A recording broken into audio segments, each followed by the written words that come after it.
Hello guys, in this video we will see how to change the owner of the database in PostgreSQL server.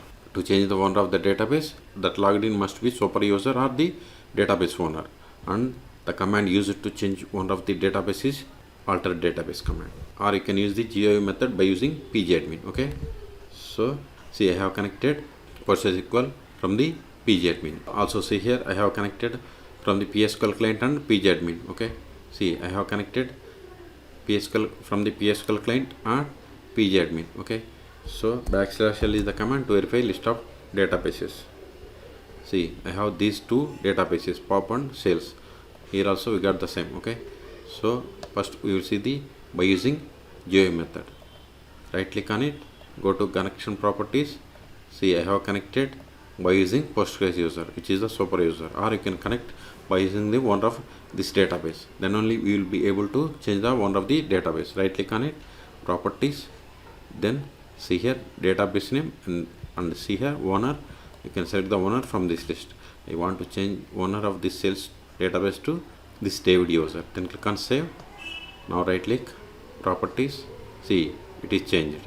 Okay, but if you expand objects, right click, first refresh it, go to schemas, then tables, right click on any one of these tables, properties. See, it only changes the owner of the database, not the its objects. Even if you try to verify the properties of the schema, see, owner not changed. Okay, the second method is by using alter database command.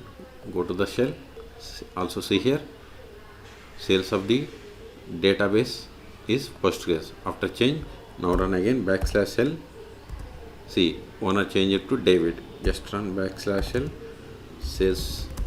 See, owner is David. Okay, now revert the change to Postgres. Alter database, then provide the name of the database owner to this Postgres. Put semicolon. See, we have successfully changed it. Now \l, then sales. See, database name is reverted back. See here, before it was David, now it is changing. Even if you go to this UI method, right click, refresh, then again right click, properties. See, database name is reverted. Okay, so in this video we have seen two ways to change the database owner by using GUI and command lines. Okay, for more PostgreSQL tutorials, please subscribe my channel. Thank you.